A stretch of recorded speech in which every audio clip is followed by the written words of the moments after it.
She wasn't looking for love. She wasn't even looking for a good night. She was looking for a signature on a real estate contract and a clean exit before the end of the month. Simple. Professional. What she got was him leaning against the doorframe of that old coastal house like he had all the time in the world, sleeves rolled to the elbow, looking at her like she was a question he'd been trying to answer his whole life. She should have turned around right then. She didn't. Before we continue, comment where you're watching from right now and subscribe for more daily romance stories. Naomi Carter was 34 years old, and she had learned exactly 3 things about survival. First, never let them see you hesitate. Second, always know where the door is. Third, never, under any circumstances, let a man become the reason you forget the first 2 rules. She had built her entire life around those 3 things. Her real estate consulting firm, Carter & Associates, was the proof that they worked. 7 years of negotiating deals that other agents were too nervous to touch, in markets that other firms considered too volatile, with clients that most professionals considered too difficult. Naomi didn't do difficult. She did complicated, high-stakes, emotionally loaded situations, and she turned them into closings. She was good at it because she understood something most people didn't. That every property transaction was really just a human story wearing a price tag. Behind every sale was someone leaving something behind. Behind every purchase was someone trying to build something new. She read people the way other agents read square footage, and it made her exceptional. What it didn't make her was happy. But Naomi Carter didn't think about happiness on Tuesday mornings when she was driving down the South Carolina coast with a contract folder on the passenger seat and salt air coming through the cracked window. She thought about the commission. She thought about the timeline. She thought about the fact that the Hale property had been sitting on the market for 9 months, and her client, a Charleston developer named Preston Webb, wanted it badly enough to pay asking price without a counter. All she needed was a signature. The property was on Edisto Beach, a stretch of South Carolina coastline that felt like it existed slightly outside of regular time. The town was small and unhurried, the kind of place where people still waved at strangers from front porches, and the air smelled like low tide and longleaf pine. Naomi had grown up 2 hours inland in a small city where the streets were flat and the people were loud, and she had spent 20 years trying to put distance between herself and everything that place represented. Distance from the arguments that filled the house on Clement Street. Distance from the particular quality of her mother's silence after her father stopped coming home. Distance from the girl who had learned too early that the safest thing you could be was self-sufficient. Edisto was not that place, but it reminded her of it in the way that all quiet towns reminded her, like stillness was something that could be trusted. Naomi didn't trust stillness. She never had. She pulled into the long oyster shell drive of the Hale property at 10:43 in the morning, 17 minutes ahead of schedule, which was exactly how she operated. The house rose at the end of the drive like something out of a low-country dream. A 3-story craftsman with wide wraparound porches, weathered cedar shingles gone silver with age, and tall windows that caught the morning light and held it like something precious. The marsh spread out behind it, green and gold and enormous, and beyond that the glint of open water. Spanish moss moved in the soft coastal wind, hanging from the live oaks that lined the drive like something ancient keeping watch. It was breathtaking. Naomi noted that the way she noted everything clinically, efficiently, with just enough appreciation to do her job and not enough to get distracted by it. She gathered her folder, checked her appearance in the rearview mirror out of professional habit rather than vanity. Deep brown skin, clear and even, natural hair pinned back with the precise ease of someone who had made peace with her own beauty without making much of it, and stepped out of the car into the warm coastal morning. She straightened her blazer and started toward the porch. That was when she saw him.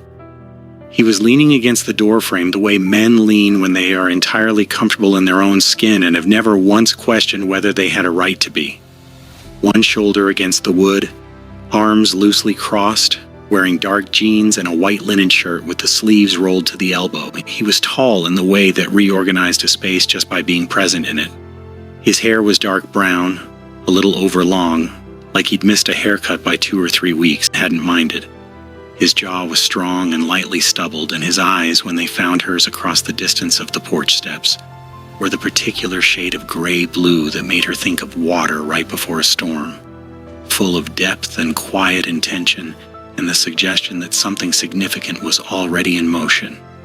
He was looking at her like she was a question he'd been trying to answer his whole life. Naomi kept walking. "Miss Carter?" His voice was low and unhurried, the kind of voice that had never once needed to raise itself to be heard. "That's me," she said, climbing the porch steps without breaking stride. She felt his eyes follow her up the steps, and she chose not to examine what that felt like. "And you're not Gerald Hale." Something shifted in those gray-blue eyes. Not surprise, more like amusement, carefully contained. "No," he said, "I'm not. Gerald is my uncle. He asked me to be here today." He straightened from the doorframe and extended his hand. "Evan Hale." She shook it. His hand was warm and his grip was firm without performing anything, and she released after exactly 2 seconds and went back to her folder. "Is your uncle available to sign today, Mr. Hale? My client is on a hard timeline." "He's available," Evan said. "He just wanted someone here who knows the property. Didn't want to feel like he was signing alone." Naomi looked at him for a moment. She understood this. She had sat across from enough people making the hardest decisions of their lives to know that the need for witness was not weakness. It was human. "That's understandable," she said. "May I come in?" He stepped back and held the door, and she walked past him into the house. The interior was everything the exterior promised. Wide plank floors worn smooth by decades of bare feet. Tall ceilings with original beamwork still intact. A stone fireplace that dominated the living room wall, its mantel crowded with the accumulated evidence of a long family life of framed photographs, a carved wooden fish, a jar of sea glass in greens and blues. The windows were everywhere, framing the marsh like living paintings. The furniture was old and comfortable and placed the way furniture gets placed when a family has lived in a space long enough to stop thinking about it. There were reading glasses left open on a side table, a quilt folded over the arm of a chair, fresh flowers in a jar on the windowsill that someone had put there this morning. Someone had cared about today. Naomi felt something move through her chest that she immediately categorized and set aside. "Gerald is in the study," Evan said from behind her. "Down the hall, last door on the left. Can I get you anything? Coffee? Water?" "I'm fine, thank you." She started down the hall. "Ms. Carter." She turned. He was still near the front door, hands in his pockets now, watching her with that same steady, unhurried attention that she was finding progressively difficult to be neutral about. "He's going to be emotional," Evan said quietly. "Just so you know. This house has been in the family for 60 years. He's not selling it lightly." She held his gaze for a moment. "I know," she said. "I'll take care of him." Something moved across Evan's face then, quick and unguarded and gone almost before she could name it. He nodded once, and she turned and continued down the hall, telling herself the thing she'd seen on his face was simply relief, and not the thing it had actually looked like, which was something closer to recognition. Gerald Hale was 71 years old and looked like a man who had spent most of those years doing something meaningful outdoors. He was seated at a roll-top desk that had seen better decades, surrounded by fishing photographs and stacked paperbacks and the organized chaos of a life richly lived. He stood when Naomi entered, and he was shorter than she expected, and his handshake was gentle, and his eyes were brown and tired in the way eyes get when grief has been living in them for a while. "Ms. Carter," he said, "thank you for making the drive." "Of course, Mr. Hale. It's a beautiful property." He smiled, but it was the smile of a man who was already grieving something present. "She is," he said. 62 years we've had her. My father built this house with his own hands, poured the foundation himself. Every board in this house he touched." He gestured at the chair across the desk. "Please, sit." They sat. Naomi opened her folder and walked him through the contract with the patience and care she brought to every closing that mattered, which was every closing. She explained each clause without condescending to him, She paused when he paused. She answered questions he hadn't quite formed yet, sensing what he needed before he found the words for it. She let silences breathe instead of filling them with professional noise. By the time they reached the signature page, Gerald Hale was calmer than he'd been when she'd walked in, and there was gratitude in the way he looked at her. Not just for the contract management, but for the quality of presence she'd brought to his table. "You remind me of someone," he said, pen in hand. Naomi smiled. "Someone good, I hope." "My daughter," he said simply. And then he signed. She was clipping the folder closed when she heard the screen door open at the back of the house. The particular creak of an old door on a salt-worn hinge, and then Evan's voice from somewhere near the kitchen, low and calm, talking to someone she couldn't see. She stood and shook Gerald's hand and told him sincerely that she hoped his next chapter held everything he deserved, and she meant every word of it in the way she meant things that didn't show on her professional face but lived somewhere deeper. She was crossing back through the living room when she stopped. Evan was standing at the kitchen counter with a mug of coffee, watching her cross the room with an expression she couldn't quite categorize. Not flirtatious, not professional, not the polite performance of a man trying to make an impression. Something in between all three, or something that existed entirely outside any category she had a name for. Something patient, like he was waiting for her to arrive at a conclusion he'd already reached. The morning light was coming through the kitchen window and doing something generous to the angles of his face, and she was specifically annoyed by the fact that she noticed. "All done?" he asked. "All done," she said, and kept moving toward the front door. "Long drive back to Charleston." She paused at the edge of the kitchen. "I've made longer." "I don't doubt it." He lifted his mug slightly toward her. "An offering." "Sure you don't want coffee before you go?" Naomi stood in the entry between the living room and the kitchen and looked at this man who was holding a coffee mug at her with the unhurried confidence of someone who was fairly sure of the answer and not bothered either way, and she made a decision she could not entirely explain on professional grounds. "1 cup," she said. He poured without ceremony and handed it to her black, which was exactly how she drank it. She didn't ask how he knew. She suspected the answer would bother her, and she was already bothered enough. She leaned against the counter on the opposite side of the kitchen from him, which put about 6 feet between them, which felt like the appropriate professional distance, which also felt like approximately 4 feet too much. And she was irritated by both of those perceptions equally. "You've been doing this long?" he asked. 7 years on my own, 2 years before that with a firm in Atlanta. "You like it?" It was not the question she expected. Most people asked if she was good at it. Good at it was a thing that could be demonstrated, measured, proven. Like was a different question. Like required honesty about something internal. "I'm good at it," she said. He smiled. Slow and genuine and reaching all the way to those gray-blue eyes.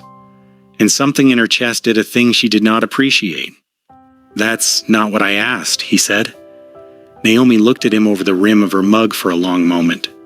"No," she said quietly. "It's not." Something settled between them in that kitchen. A different kind of silence from the professional quiet she was accustomed to. Not empty, not polite, but inhabited. The kind of silence that felt like it had been waiting for exactly these two people to stand in exactly this room and finally give it something to do. "Your uncle is going to be okay," she said, because she needed to say something true and professional and grounded. People worry that they're abandoning something when they sell. They're not. The house will hold what it holds. What the family was in it doesn't leave with the deed. Evan was very quiet. He looked at her with an expression she was having difficulty managing, open and focused and not performing anything. "You really believe that?" he said, not a question. "I've seen enough closings to know it's true," she said. "The grief is real. But so is the continuity. The love doesn't transfer, it stays."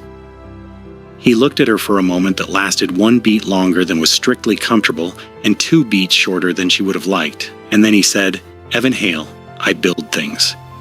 She blinked. "I know your name." "I know," he said, "but that's a different introduction than the one I gave you on the porch." He set his mug on the counter. I restore old houses, historic properties along the Carolina coast mostly, houses that have been neglected or mishandled and need someone willing to understand what they were before working out what they can become. Is that why your uncle wanted you here today? Naomi asked, because you understand what it means to let something go? Something moved through his expression. Partly, he said, and partly because he's the only family I have left and he didn't want to be alone for it. The quiet in the kitchen shifted. I'm sorry, she said, and don't be, he said, it's just life. But the way he said it, without self-pity, but without armor either, simply honest about the weight of it, told her it was more than that. It told her it was the kind of loss that had settled into the structure of who he was, the way weather settles into old wood, not destroying it but becoming part of what made it solid. She set her empty mug on the counter and picked up her folder. I should get on the road. You should, he agreed. He walked her to the door. Not because the house required it, or because manners demanded it, but simply because he did. Moving with her through the living room in that quiet, unforced way he seemed to move through everything. Present without being intrusive, close without crowding, leaving exactly the amount of space that felt respectful and somehow paradoxically intimate. At the door she turned and offered her hand. He took it. And this time the handshake lasted one beat past professional, not quite long enough to name, but long enough that both of them felt it. Thank you for the coffee, she said. Thank you for taking care of him, he said. She walked to her car in the warm, low-country morning with the marsh stretching gold and green behind the house and the live oaks making their slow shadows on the oyster shell drive. She did not look back. She was deliberate about that in the specific way you are deliberate about something when not doing it requires actual effort. She was 3 miles down the coastal road before she noticed that her heart was still doing something irregular, like it hadn't quite settled back into its normal rhythm. And she pressed her lips together and turned up the radio and drove. She didn't think about Evan Hale's gray-blue eyes for the rest of the drive back to Charleston. She thought about them for every mile of it. 3 weeks later, Preston Webb called with a problem. Naomi was at her desk in the Charleston office when his name appeared on her screen. Second coffee of the morning, a contract review open on her laptop, 3 calls already logged before 9. She picked up on the second ring because Preston Webb's problems were usually solvable, and she was usually the one who solved them. Tell me it's good news, she said. It's complicated news, Preston said, which in developer language meant bad news wearing a blazer. The environmental survey came back with a flag on the marsh boundary. Nothing catastrophic, but we need a variance before we can move forward with the renovation permits. How long does a variance take? 6 to 8 weeks minimum, possibly longer if there are objections filed. Objections from whom? Preston paused in the way people pause when they are deciding how much to tell you. Neighbors, the local preservation board, and another pause. The previous owner's nephew has filed a formal inquiry with the county about the development scope, something about historical preservation status. The room got very quiet. The nephew, Naomi said. Evan Hale, you met him at the closing. I remember, she said in the precise voice she used when she needed to sound like she wasn't feeling anything specific. I need you to go back down there, Preston said, and talk to him. Find out what his actual objections are, whether this is about the property or about something personal, and find a path forward that doesn't cost us 6 months and a legal headache. You want me to negotiate with him? I want you to do what you do, Naomi. You're the best I've got for exactly this kind of thing. She stared at the wall for a moment. Through her office window, Charleston was doing its mid-morning thing. The particular gold of it. The slow beauty of a city that had always been comfortable in its own history. I'll drive down Friday, she said. She spent the next 3 days telling herself this was entirely professional. She had told herself things before. She was good at it. She was not, she was discovering, as good at it as she used to be. She called ahead. He answered on the 3rd ring, and when she said her name, there was a pause on his end. Brief, just 2 or 3 seconds, but the particular kind of pause that has weight in it. that means something beyond the gap between hearing and responding. "Ms. Carter," he said, and then quietly, "I was wondering when you'd call." "You were expecting me?" "I figured Webb would send someone," he said. "I didn't know it would be you specifically." A beat. "I'm glad it is." Naomi held the phone and looked out her window and said nothing for a moment, which was unusual for her. She was a woman who always had the next sentence ready. "I'd like to meet Friday morning," she said. 10 o'clock if that works. We can talk through your concerns about the development plan." "That works," he said. "You know where I'll be." She did.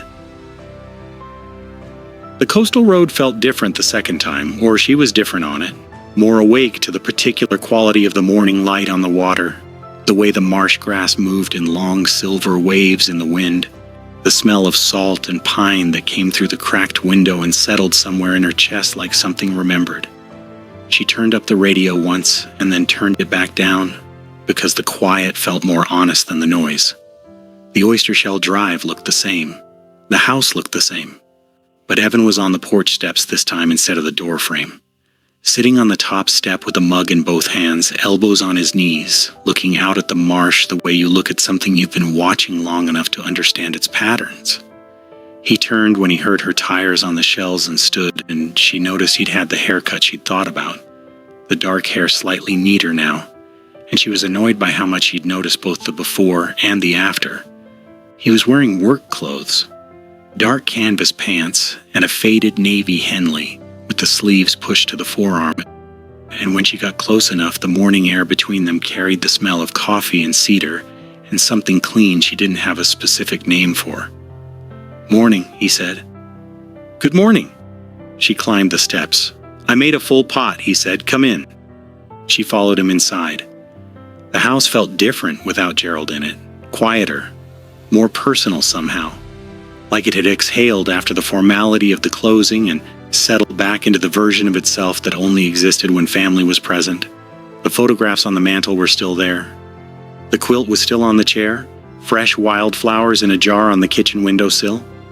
Orange and yellow and white, arranged the way someone arranges things when they are paying attention to the space rather than just occupying it. Naomi sat at the kitchen table and opened her folder. Evan poured 2 mugs without asking, set one in front of her, and sat across the table with the unhurried ease of a man who understood the value of letting things begin at their own pace. "Let's start with what you filed," she said. He wrapped both hands around his mug. "The property has historical significance that's never been formally documented," he said. "The original structure dates to 1887. The foundation is tabby, ground oyster shell, and lime, which is specific to this stretch of the Low Country and is increasingly rare. The second structure on the property, the fishing shed near the marsh, has hand-cut timber framing from the same period. The joinery is referenced in a 1940s county survey. No one has done a full documentation since. My client's development plan doesn't demolish any original structures," Naomi said. "It modifies them," Evan said, "significantly.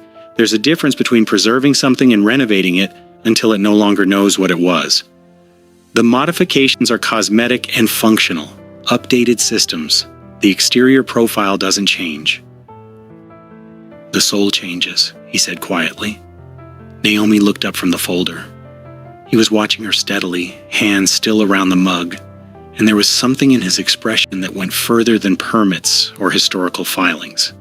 Something personal and specific and not concealed. "Tell me what this is really about," she said. Something shifted in his jaw. He looked at the table for a moment, then back at her, like he'd made a decision about honesty and was following through on it.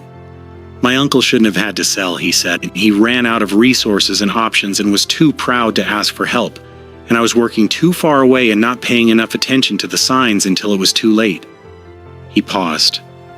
"So no, it's not only about the permits, but the permits are still legitimate." "They are," she said, and I'll address them." She set down her pen. "For the record, your uncle didn't seem like a man carrying regret about his decision. He seemed like a man making peace with something hard. There's a difference." Evan was quiet.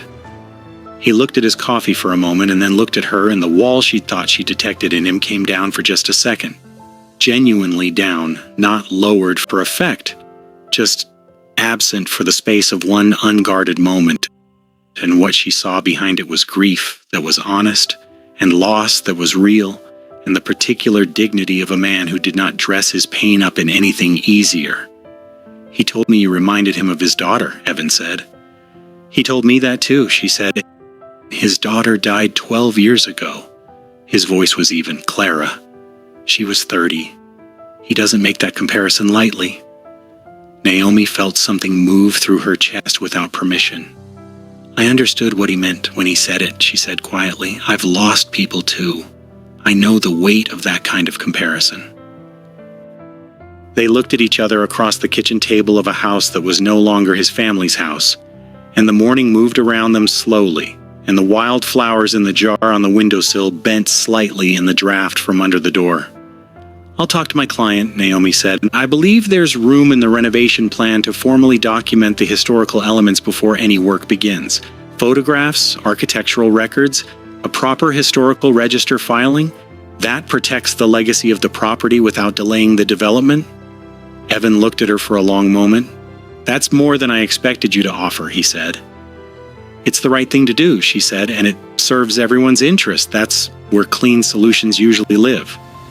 He held her gaze for another moment and then said, "Can I show you something?"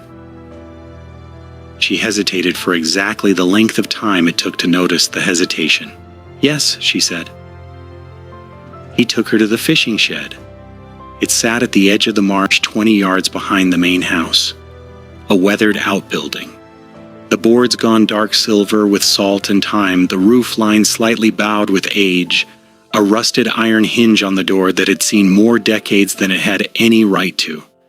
From the outside, it looked like exactly what it appeared to be, old, tired, probably past its usefulness.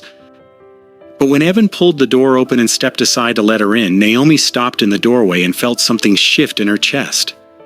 The interior was extraordinary.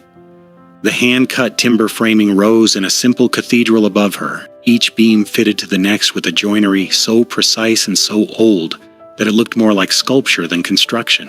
The wood had darkened over a century and more to the color of deep amber, and the light coming through the salt-fogged window panes caught the grain in slow gold bars that made the whole structure seem to glow from within, not brightly, not dramatically, but with the steady, low warmth of something that has been holding heat for a very long time. Against the far wall, a row of hand-forged iron hooks still held coils of rope that had been there longer than anyone currently living had been alive. A wooden workbench ran along one side, and its front edge worn absolutely smooth by the pressure of generations of hands. "Oh," Naomi said softly. It was the only word that fit. Evan stood beside her, looking up at the framing with the expression of a man in the presence of something he loves and is afraid of losing.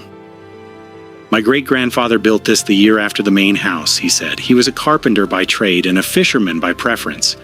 He believed that things you built with your hands should last longer than you did. He believed in building for the people who came after." He paused. "This will be gone in 5 years if someone doesn't make sure it's protected." Naomi walked to the center of the shed and looked up. The light moved. The wood glowed. And she thought about a man she had never met who had cut each of these timbers by hand in 1888 and fitted them together with the precision and care of someone who understood that what you built was what you left behind, and who had built accordingly. "I'll make sure it's protected," she said. "You have my word." She turned to find Evan closer than she expected. The shed was not large, and the distance between them had been made smaller by her movement to the center of it, and he was near enough that she could see the fine lines at the corners of his eyes and the specific shade of his gray-blue gaze in the amber light. And she was aware of him in every way a person can be aware of another person while still standing completely still. Something moved between them in that shed, something that had no category and didn't need one, and was not going anywhere regardless of whether either of them acknowledged it. Naomi took one step back. "We should get back to the paperwork," she said. "We should," he agreed. Neither of them moved for one more second. Then they did, and the moment folded itself away. and she walked back out into the low country morning and told herself the warmth in her chest was simply the satisfaction of a professional problem being resolved. She almost believed it for about 45 seconds. She stayed longer than she planned. They sat at that kitchen table for nearly 3 hours, and somewhere in the middle of it, the conversation stopped being about permits and became something else entirely, the way conversations do when two people who are genuinely paying attention to each other realize the original subject was just an excuse to begin. He talked about his work with the passion of someone who had found the right thing after spending years doing something adjacent to it. Restorations along the Carolina coast. Old houses that had been neglected or misread and needed someone willing to stand in them long enough to understand what they'd been before figuring out what they could become. He'd done 10 years of new construction work before making the change. Profitable, efficient, uncomplicated work that had paid him well and left him hollow in a way he hadn't had vocabulary for at the time. "You left good money to do the thing that felt true," Naomi said. "Took me longer than it should have to make that call," he said. "Most true things do." He looked at her in that steady way. "What about you? What made you go out on your own?" Naomi turned her coffee mug between her palms. "My former firm didn't want me to take certain clients," she said. "Clients in lower income markets and clients who needed more time and more advocacy, clients who weren't generating the margins that made them worth the attention." She paused. "I didn't agree with that assessment." "So you left?" "So I left." She smiled slightly at the directness of it because it really had been that simple. "My mother thought I'd lost my mind. She still thinks I've lost my mind." "Are you close with her?" The question landed on something with edges, the way certain questions do when they're asked by someone perceptive enough to sense that the answer isn't simple. "We're working on it," she said, which was the most honest available answer. "We had difficult years after my father left. She handled the loss one way, and I handled it another way, and for a long time those two approaches had no room for each other." Evan was quiet. He didn't rush to fill the space, which she appreciated more than she would have admitted. "My parents divorced when I was 9, he said after a moment. "My mother took us to Richmond. My father stayed here. I spent every summer in this house until I was 18, and it's the only place in my life that has ever felt entirely consistent." He looked out the window toward the marsh, which is part of why watching it go is what it is. "Is that why it's so hard?" she asked. "The consistency of it?" "Partly," he said, "and partly because I keep thinking there was something I could have done differently. Some way I could have been more present, helped more, caught the slide before it became irreversible." "You can't carry all of it," she said. "I know." His voice was quiet and entirely without self-dramatization. "Knowing doesn't stop the weight." Naomi looked at him across the table and saw. Really saw for the first time without the professional distance she usually kept carefully between herself and clients and their families. A man who was honest about his grief without being consumed by it, who carried his losses without performing them, who had rebuilt himself around the things that mattered and was still asking himself whether he'd gotten it right. She recognized the architecture of that. She had been building in that same style for 17 years. "I should go," she said, and this time she meant it, because staying felt like a door and she was standing very close to it, and was not entirely certain she was ready. She gathered her folder. He walked her to the front door, and the walk through the living room was approximately 30 seconds longer than it needed to be, which neither of them mentioned and both of them noticed. On the porch, she turned. "Naomi," he said. First time, not Miss Carter. Her name used deliberately, carrying something specific in the weight of it. "Thank you," he said, "for listening. And for what you offered about the documentation. It means more than the legal part of it." She looked at him in the warm, low-country noon with the enormous sky behind him and the marsh moving slowly in the distance, and she felt something she had not felt in a long time. The quiet pull of wanting to stay. Not for professional reasons, not for any reason she could make presentable. Simply because she wanted to. "I'll be in touch about the web plan," she said. "I'll be here," he said. She walked to her car. She drove back to Charleston. She did not turn up the radio. She called Preston that evening and walked him through the documentation proposal with the precision and conviction of someone who had already decided this was the right outcome and was simply managing the process of arriving at it. Preston listened and did his math and agreed, because Preston Webb was nothing if not practical, and Naomi knew how to frame a solution in the language of a practical man. She hung up and sat in her Charleston apartment and looked at her phone and thought about Evan Hale. She thought about the shed and the amber light in it, and the way he'd said her name on the porch. She thought about the way he asked questions, not to fill space, but because he actually wanted the answers. She thought about the conversation at the kitchen table, and the specific quality of his silence when she talked about her father and her mother. The silence of someone who understood that some things needed to be said without interruption. She picked up her phone. She set it down. She picked it up again. She opened a new contact and typed his name, Evan Hale, and then sat looking at it for longer than was reasonable before setting the phone face down on the counter and making herself dinner and eating it standing at the kitchen window with the city going soft and amber outside and the faint smell of the harbor coming through the screen. She went to bed at 10:30. She lay awake until midnight.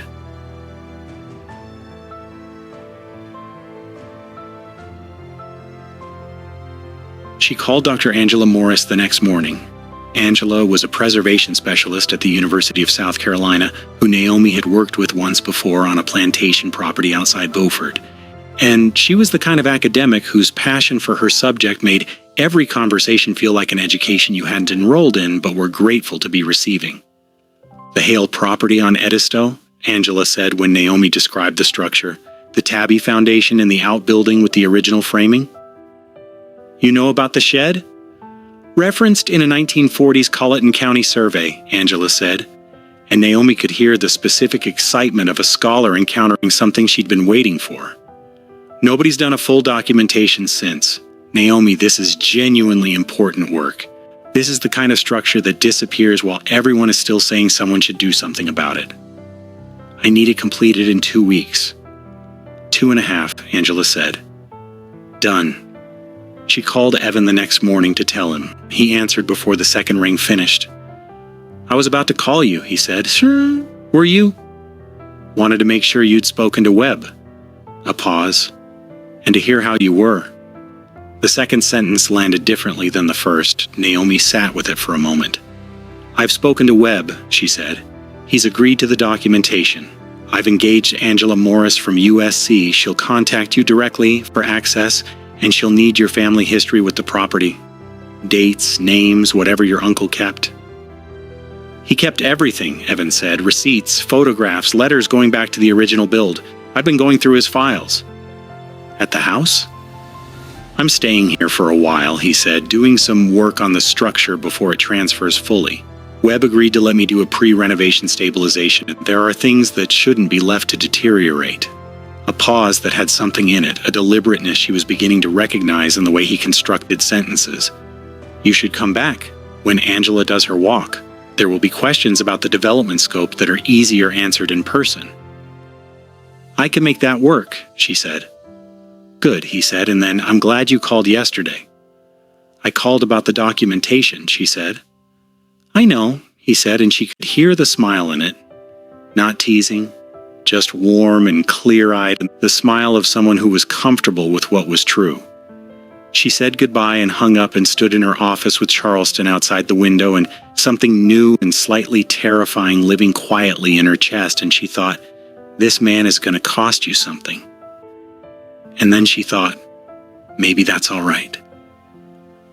She drove back to Edisto on a Thursday under a sky gone pewter and deep, the smell of coming rain in the salt air, the Atlantic invisible behind a gray curtain of clouds that sat low on the horizon like something waiting for permission to move.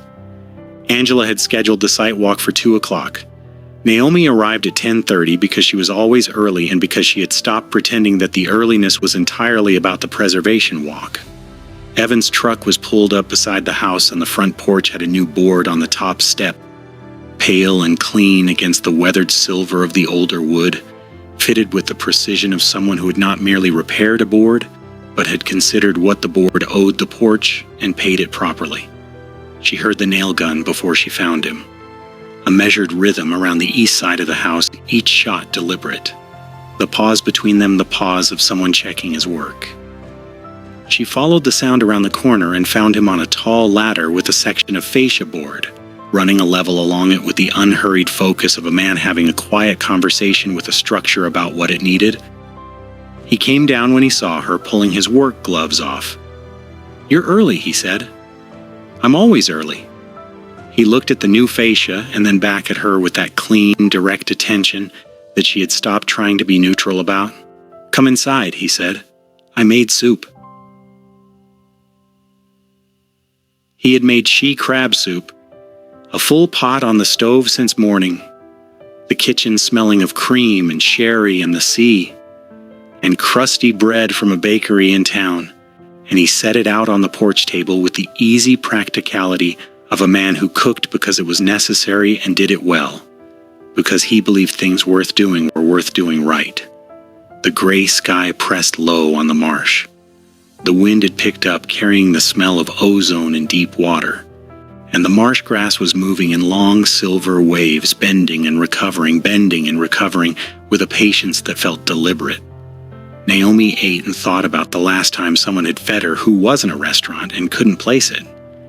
"Tell me about the difficult years," Evan said. She looked at him. "With your mother," he said, "after your father left. You mentioned it last time and then we moved on. I've been thinking about it." He held her gaze. "You don't have to." She considered the question from several angles, the way she considered all questions, looking for exits, looking for the version she could give that was honest enough to be worth saying and guarded enough to be safe. And then something in her released slightly.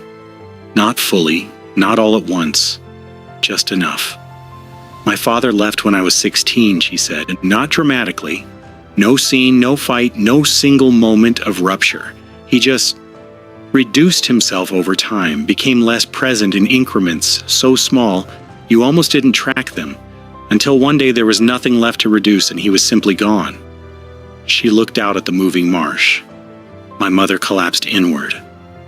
She wasn't equipped to be alone and she wasn't equipped to show us that, so she became rigid instead, controlled, difficult. I thought she was being cruel. I understand now that she was terrified." She paused. "I left as soon as I could, built everything I have from pure refusal to need anyone."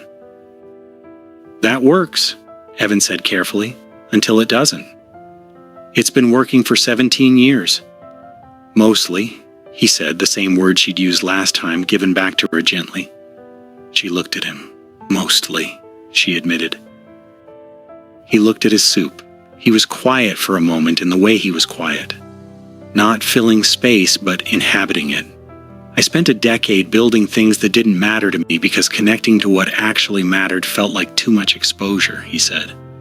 "It took losing enough to understand that exposure isn't the same as vulnerability, and vulnerability isn't the same as weakness." He paused. "My ex-wife told me I was easier to read in wood than in person." "Was she right?" Naomi asked. "Almost certainly," he said without deflection.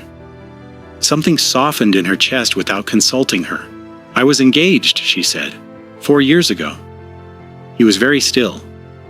"His name was David. He was kind and patient and completely committed, and I kept him at exactly the distance where I felt safe and called it love and convinced myself it was enough. He figured out eventually that what I was offering wasn't what he needed." She looked at her hands around the soup bowl. "I don't blame him for leaving. I blame myself for not being honest sooner about what I was capable of giving." "What are you capable of now?" Evan asked. The question sat in the porch air between them. The marsh moved. The wind lifted the paper napkins between their bowls. "I'm still finding out," she said.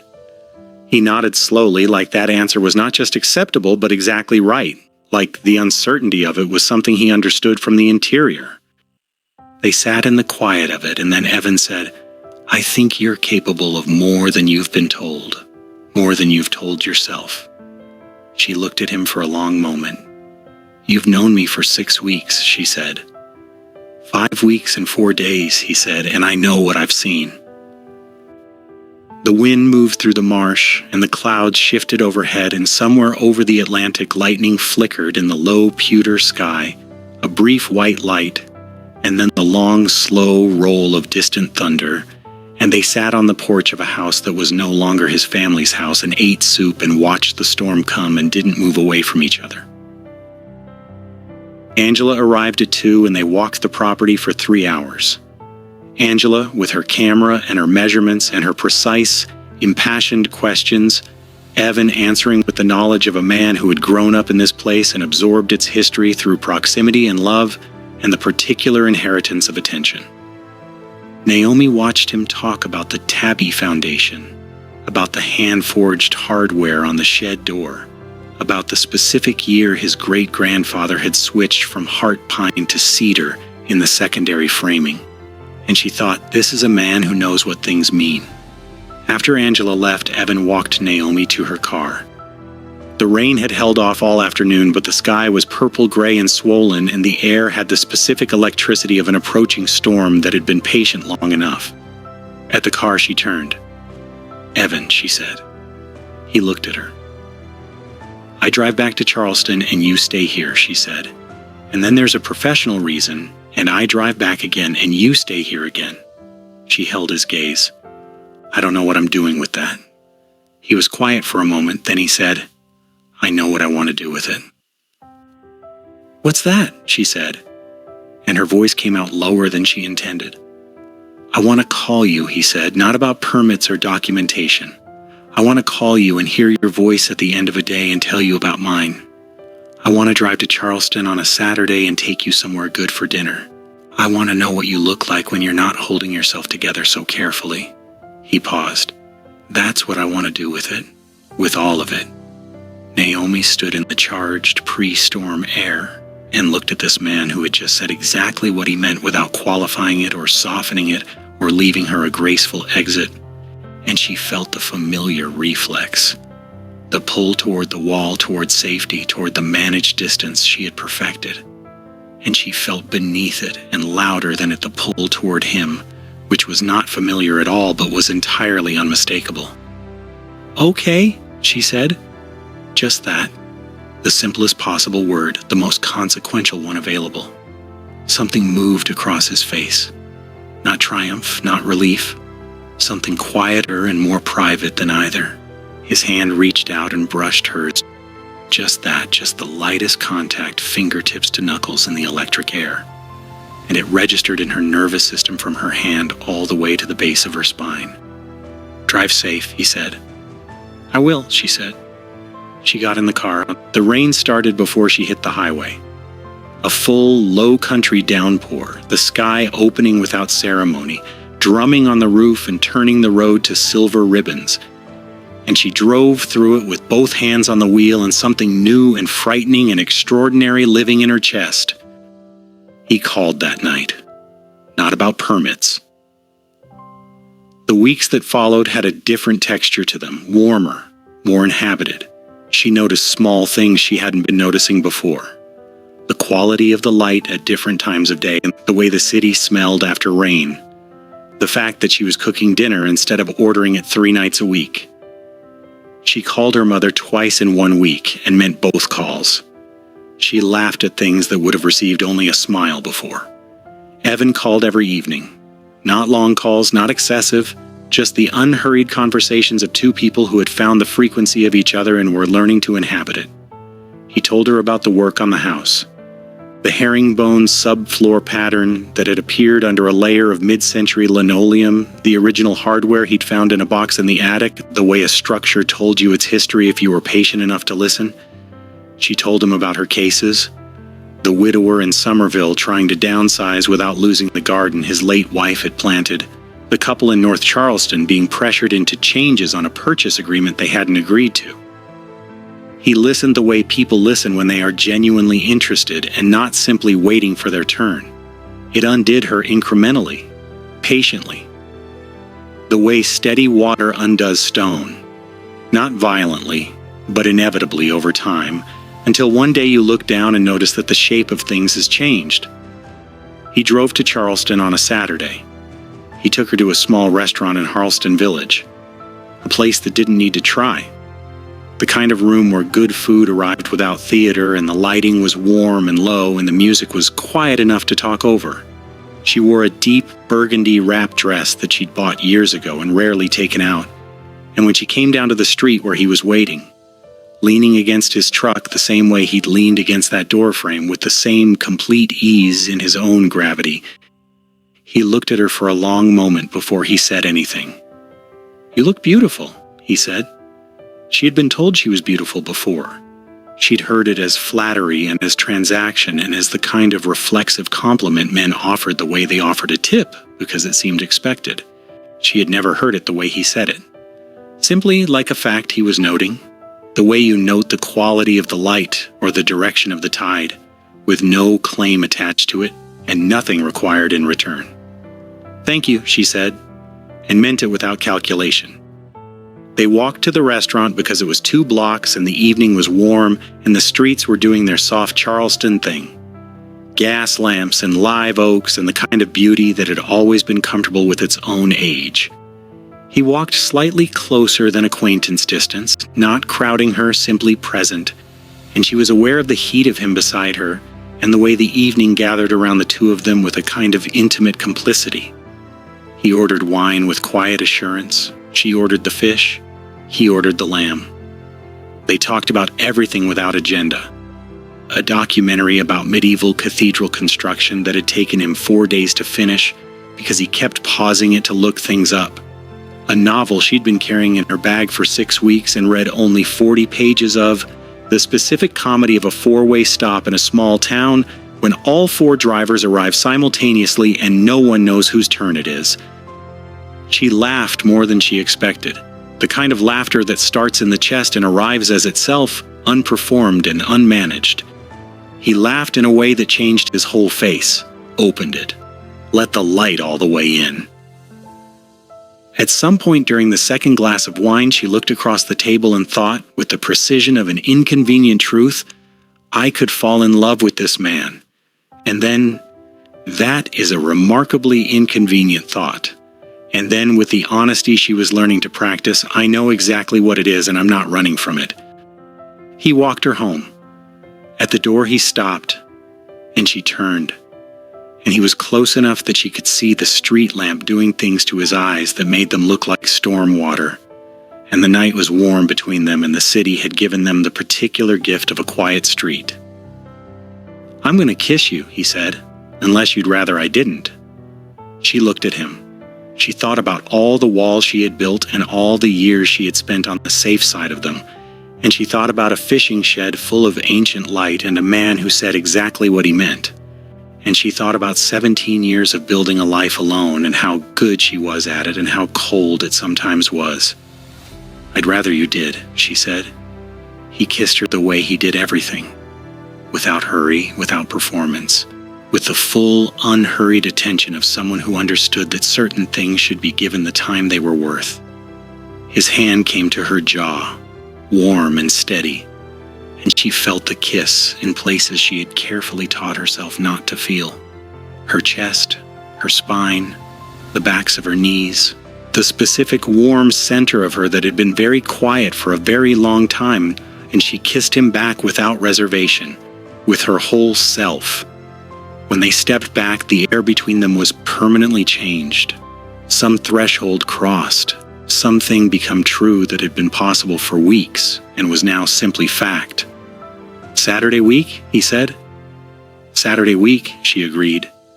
He waited until she was inside and she heard his truck start from 2 floors up, and then she leaned her back against her apartment door in the dark and breathed in the quiet of her own apartment and felt the extraordinary, ordinary terror of being alive and open and wanting something with her whole chest. She stood there for a long time. She was smiling in the dark.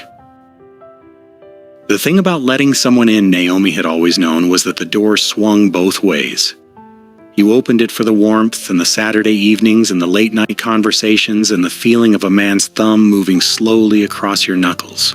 But you also opened it for the drafts, for the cold air that came through behind the good things, because a door that is truly open cannot choose what it lets in.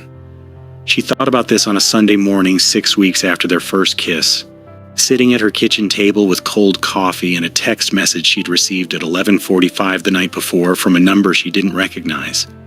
You should ask your client what he's planning to do with that property once the permit's clear. The documentation deal isn't what he told you it was. She had read it 3 times the night before. She had set the phone down and lain in the dark and tried to determine whether this was noise or signal. In the morning, it still felt like signal. She called Angela Morris first. "Has Webb's team been in contact with you directly?" she asked after the briefest possible pleasantries. "Yes," Angela said. The slight caution in it told Naomi everything before the next sentence arrived. "Last week, about the scope of the documentation and what it legally establishes." "What about it?" A pause. "They asked whether the historical register filing was legally binding with respect to future development restrictions. I told them it depended on the designation level and the county's enforcement posture." Another pause. "Naomi, why are you asking?" "Because I need to understand whether the documentation is genuinely protective or primarily a paper trail." Silence.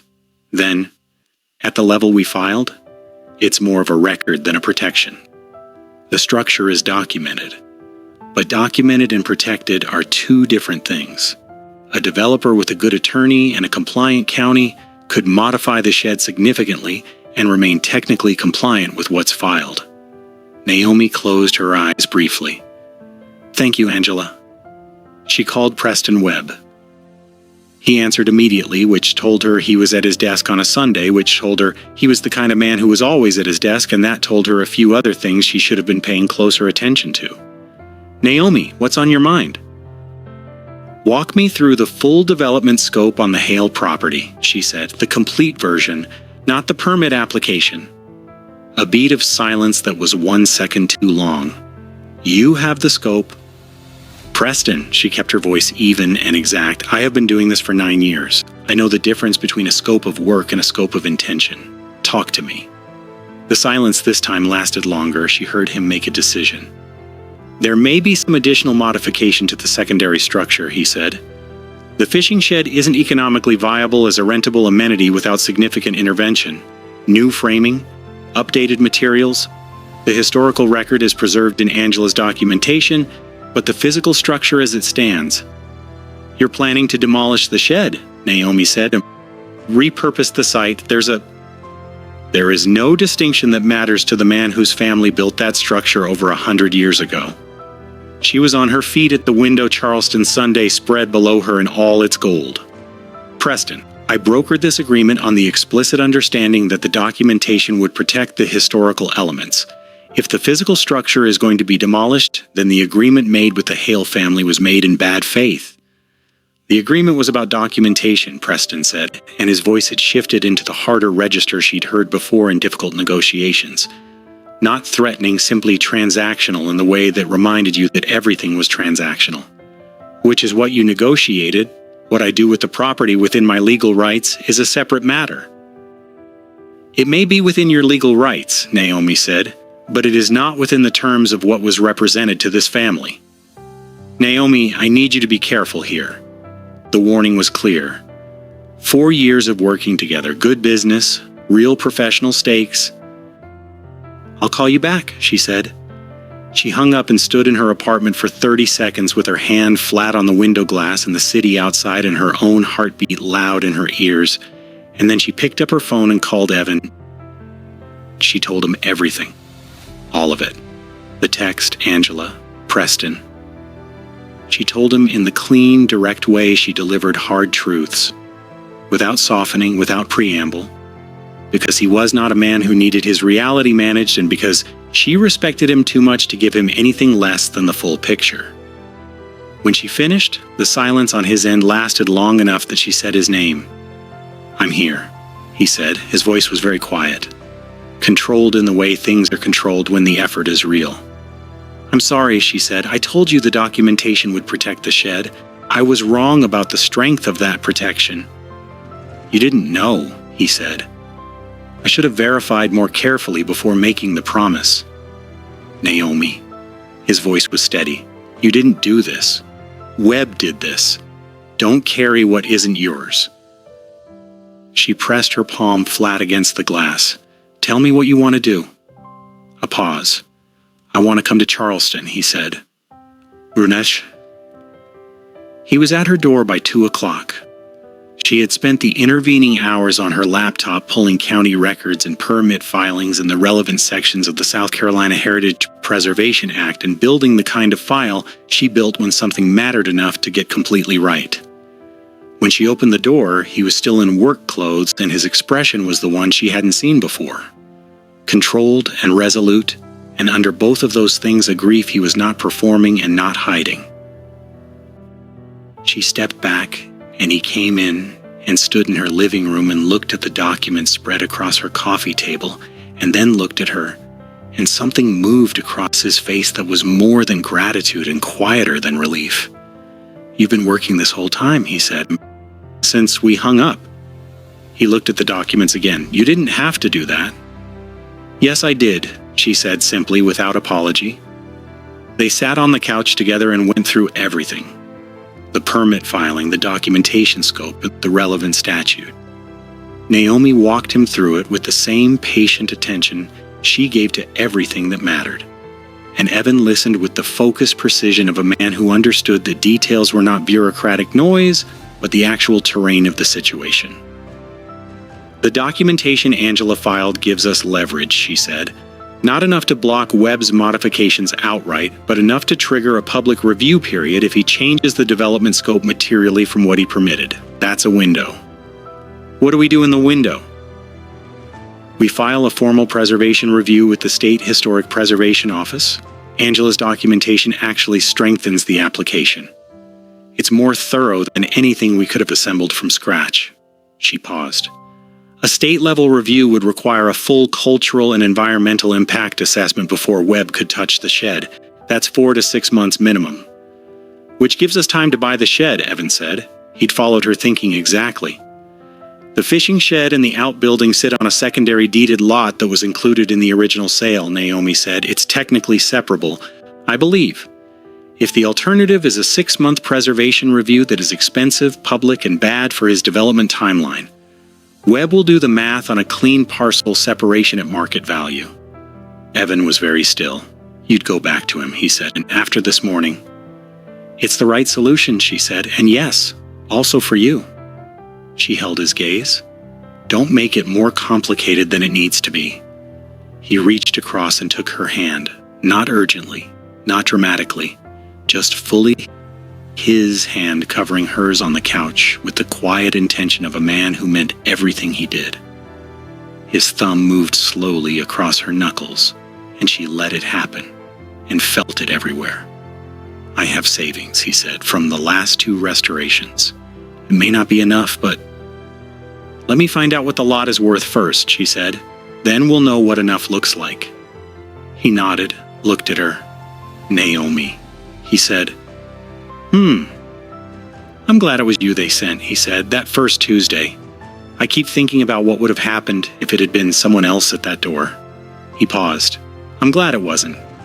She looked at him in her quiet Sunday apartment with the documents between them and the city outside and this man's hand around hers, and she thought about the girl who had left a small inland city with 3 rules and iron refusal and had built a whole life from sheer determined distance from need.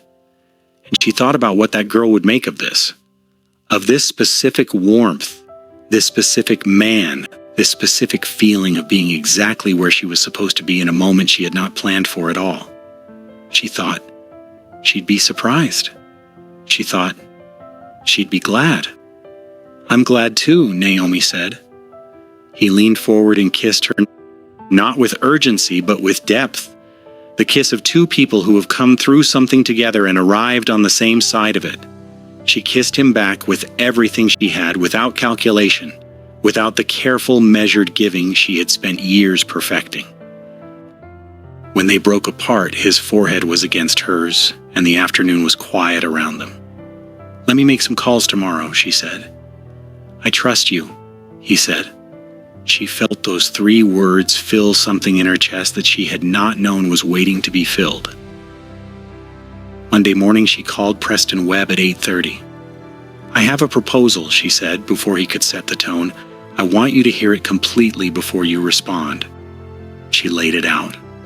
The parcel separation market value, the preservation review is the alternative. Clean, clear, without emotion, the way you present a chessboard when you want the other person to understand that all the pieces are visible and you know where each one is. Preston was quiet. "You're making this personal," he said. "I'm making it clear," she said, "which is different. From a purely practical standpoint, Preston, a parcel separation is faster, cheaper, and less visible than a 6-month state preservation review on the public record. That's the analysis." Another silence. "What's the market value on the secondary lot?" "End of day today." "And Hale has funds?" "He will." A breath that was half resignation and half pragmatism. "Send me the number," Preston said. "I'll have the attorney look at separation documents." She hung up and stood in her office and felt the clean, precise satisfaction of a well-built solution. Not victory, not vindication, simply the quiet internal sound of things fitting correctly into place. She texted Evan, "He's open to it, getting the valuation now." His reply arrived in under a minute. "What do I owe you?" She smiled at her phone and typed, "Dinner, somewhere on the water." 3 dots, then done. The lot valuation came back at $42,000. Evan had $38 in savings. Gerald, called on a Tuesday evening, contributed the remaining $4 without hesitation and without being asked twice. Preston Webb's attorney turned the separation documents in 6 days. Efficient, as Preston always was when the numbers made sense. Naomi reviewed every clause with the thoroughness she brought to everything worth getting right. On a Thursday morning, 3 weeks after the Sunday he'd driven to Charleston with grief in his expression and she'd spread county records across her coffee table for him, she sat across from Evan Hale in a Charleston title office and watched him sign his name on the deed to the secondary parcel containing his family's fishing shed. His hand was completely steady. When he looked up from the page, he looked at her. Not at the documents? Not at the title officer? At Naomi directly, with those gray-blue eyes warm and clear and holding something that went well past gratitude. She held his gaze across the table and felt the warmth of it move through her without flinching, without the automatic self-protection. She let it land. They walked out of the title office into the Charleston afternoon, warm and golden and smelling of the Cooper River and the specific sweetness of a city that had survived many things and kept its beauty. And he took her hand on the sidewalk, not asking, just reaching over and taking it the way you take the hand of someone you have already decided is yours to hold. She let him. She curled her fingers around his. "It's his again," Evan said quietly as they walked. "Not the whole of it. But that part is his. That part holds." "It's yours," she said, "to do right by." "I want to restore it," he said, "properly. Take whatever time it needs. Let it tell me what it wants to become." She looked at him. "That's how you work on everything, isn't it?" she said. "You listen before you do anything." He glanced at her, and the warmth in it was private and steady. "I try," he said. "It's a good way to work," she said, "on buildings and otherwise." He stopped walking. She stopped too. They stood on the Charleston sidewalk with the afternoon golden around them, and the river smell in the air, and the city going about its ordinary business, entirely indifferent to the fact that something irreversible was happening on this particular square of pavement. "Naomi Carter," he said, full name, both words, like a statement of fact he had arrived at deliberately. "Evan Hale," she said back. He smiled. The full one. The one that opened his face completely and let the light in all the way. "I'm falling in love with you," he said. "I thought you should know. No pressure attached to that. I just thought you should have the information." The words arrived clean and warm and completely without demand. The way he offered everything. Held out open with room on either side for whatever she needed to do with them. She thought about David and the careful distance. She thought about her father reducing himself to absence. She thought about 17 years of excellent solitude and the specific cold of it late at night when the city was quiet and the apartment felt like something she'd built and no one else had a key to. She thought about an old fishing shed full of amber light. She thought about a man sitting on porch steps looking at a marsh. She thought about all the small, exact moments that had brought her here, to this sidewalk, to this hand in hers. "I'm falling in love with you too," she said, "which is completely inconvenient and not something I planned for." "The best things usually aren't," he said. She laughed, real and warm and arriving as itself. And he pulled her in and held her on that sidewalk with his arms steady and sure, and she let herself be held without reservation, without the managed self-preservation, without keeping one hand on the exit. She felt the wall do something she'd never felt it do before. It didn't fall, it didn't collapse dramatically. It simply became something she no longer needed. That evening he took her to dinner on the water. Shem Creek, where the shrimp boats came in at dusk and the light turned the water first copper and then deep rose and then purple, and you could hear the tide under the dockboards if you got quiet enough. They sat in a corner with the creek outside and a bottle of wine, and the particular ease of two people who have been through something together and come out holding hands on the other side. She told him things she hadn't said aloud before. The scholarship that had been the first real evidence her life could become something other than what she'd been handed. The mentor who had taught her that the strongest position in any negotiation was complete honesty. The years when her drive and her isolation had been the same thing wearing different clothes. He listened without interruption and without rushing to the part where he fixed it. He told her about the marriage, what it had been at the beginning and what it had quietly become. The erosion of presence that had nothing to do with cruelty and everything to do with accumulated absence.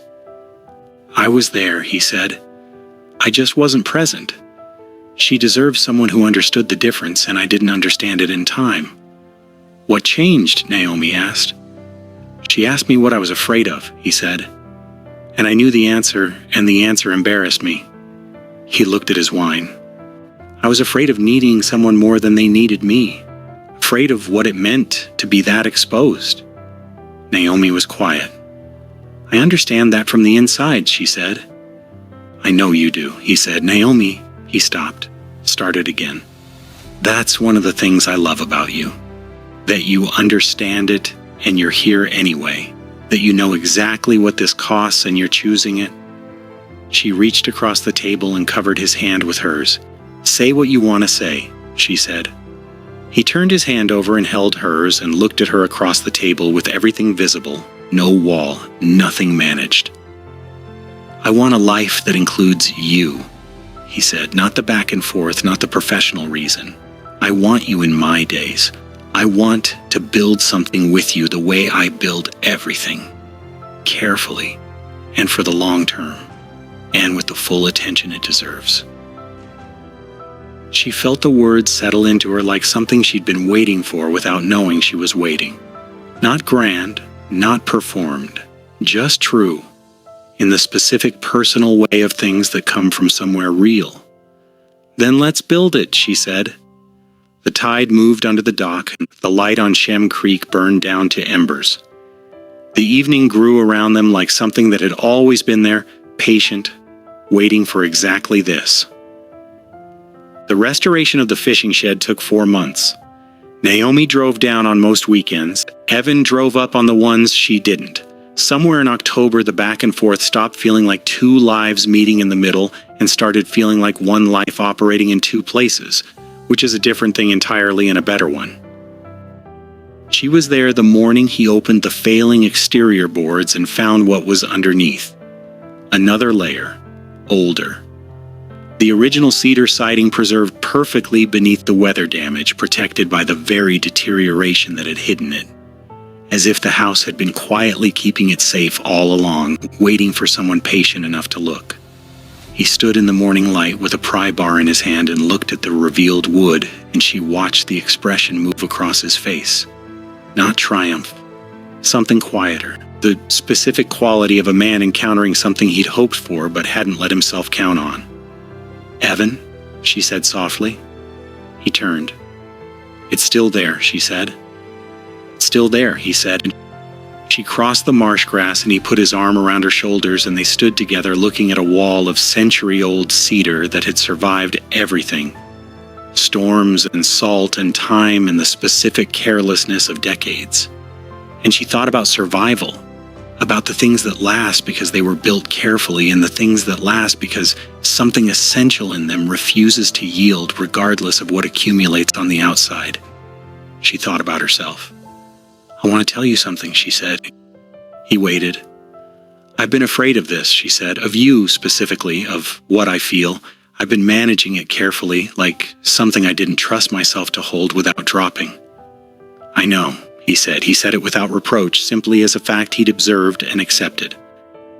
"I don't want to manage it anymore," she said. "I want to be in it, all of it, whatever it becomes." He turned toward her. His hand came up to her face the way it had that first night on the Charleston sidewalk, warm and unhurried. And this time she turned her cheek into his palm and let the warmth of it be exactly what it was. Let herself feel it fully, without the part of her that had always been calculating the exit standing guard at the door. "Naomi," he said, her name low and certain. Then he kissed her. Not like the first kiss, not gentle and discovering. This was the kiss of two people who have already found each other and have decided fully and without reservation to stay. He kissed her with everything he had and she gave it back the same way. Hands in his shirt, his arms pulling her in, the two of them standing in the coastal October morning with the marsh gold and the sky enormous and the old cedar wall behind them, and nothing held back between them anymore. When they finally stepped back from each other, they were both breathing a little unevenly, and the air was warm and salt-smelling and entirely complicit in what had just happened. "Stay tonight," he said. "Yes," she said, "Well, not carefully, not with qualifications or managed expectations. Just yes." The house held them differently that evening. Not larger, not smaller, but fuller. The way a space fills when the right person steps into it, not by changing the architecture, but by completing some proportion that was always there waiting to be completed. She moved through the kitchen with a glass of wine while the marsh went dark outside the windows, and Evan finished the last of the day's work, and she felt, for the first time in the precise memory of her life, entirely at home in a place that was not hers, not because it was his, but because he was in it. Later, when the house was quiet and the evening had become something private, he was the same as he was in everything. Fully present, unhurried, giving his complete attention to the specific importance of the moment. He looked at her in the low light of that old house as if she was something worth understanding completely. "Tell me what you want," he said. And she told him, which was its own specific act of courage. Not the words, but the willingness to know and say and not retreat from the knowing. She had spent years perfecting the art of not wanting things too visibly. She was done with that art. He was warm and entirely present, and everything he did with the full intention she had come to understand was simply who he was. Nothing performed, nothing managed, all of him given to the specific gravity of this specific moment with this specific woman. She gave herself to it without the careful self-preservation, without the hand on the exit, without the part of her that had always been watching from a safe distance and calling the distance wisdom. She lay in the dark afterward with his arm around her, and the marsh sounds coming through the slightly open window, the creak of the grass in the wind, the low sound of the tide, the distant call of something night flying out over the water. And she thought about the girl she had been, the one who had left with 3 rules and iron determination and had built everything from refusal. She thought she'd be surprised by this. She thought she'd be very glad. "What are you thinking?" Evan said, his voice low in the dark. "About the girl I used to be," she said, "and what she'd make of right now." "What would she make of it?" "I think she'd realize she'd been building toward it all along," Naomi said, without knowing that's what she was doing. He tightened his arm. "She built something worth arriving at," he said. She was quiet for a moment, looking up at the dark ceiling where the old beams were. "Evan, I "I love you," she said. She felt him still for just one beat. Not with surprise, but with the particular quality of a person receiving something they have wanted and are holding carefully. "Naomi," he said, "you don't have to—" "I love you," he said. "I've loved you since you walked down that hallway and told my uncle you'd take care of him. I didn't have a word for it yet, but I knew what it was." She turned and looked at him in the dark. "That was the first day," she said. "I know," he said, and the smile was in his voice, warm and clear. "Inconvenient, unexpected, not something I had any plans for." She laughed, deep and real and entirely unguarded. And he pulled her closer, and she let herself be pulled, and the marsh breathed, and the tide went where it was going, and the old house held them the way old houses hold things that matter, quietly, without condition, with the full weight of everything it had survived and the full warmth of everything it had kept.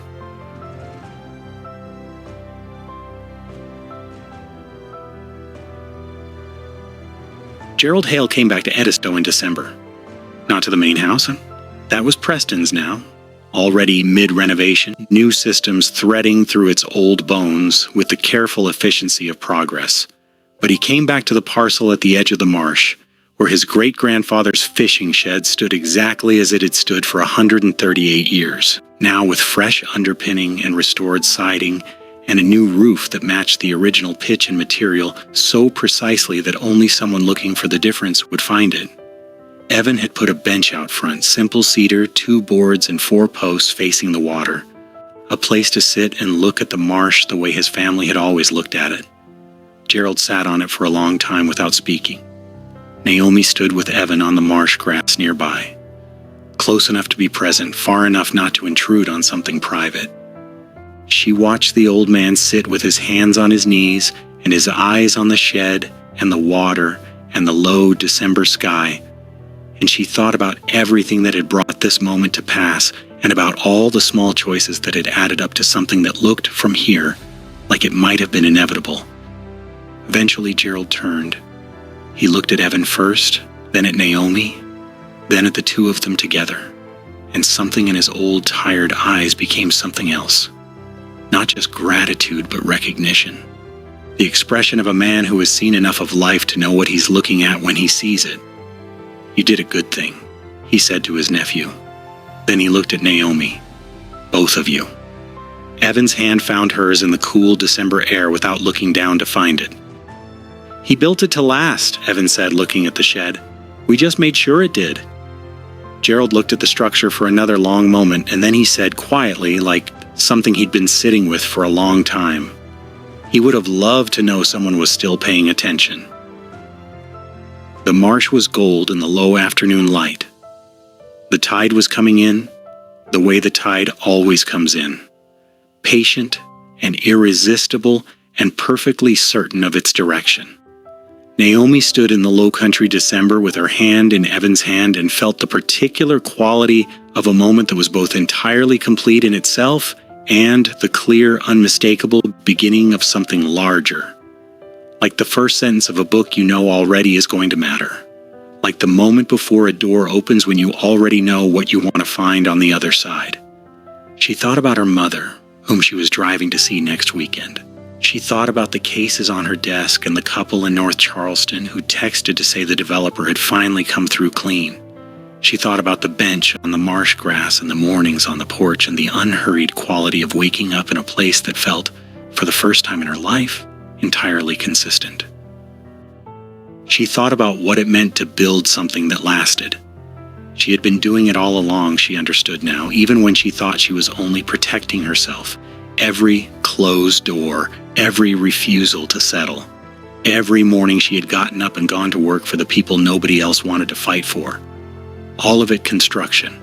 All of it the patient, demanding, loving work of building something worthy of standing in. And here she was, standing in it. "Hey," Evan said softly beside her. "Hey," she said. He looked at her the way he always looked at her, with the full, unhurried attention of a man who had decided that what he was looking at was worth every moment he gave it. "You okay?" he asked. "I'm good," she said.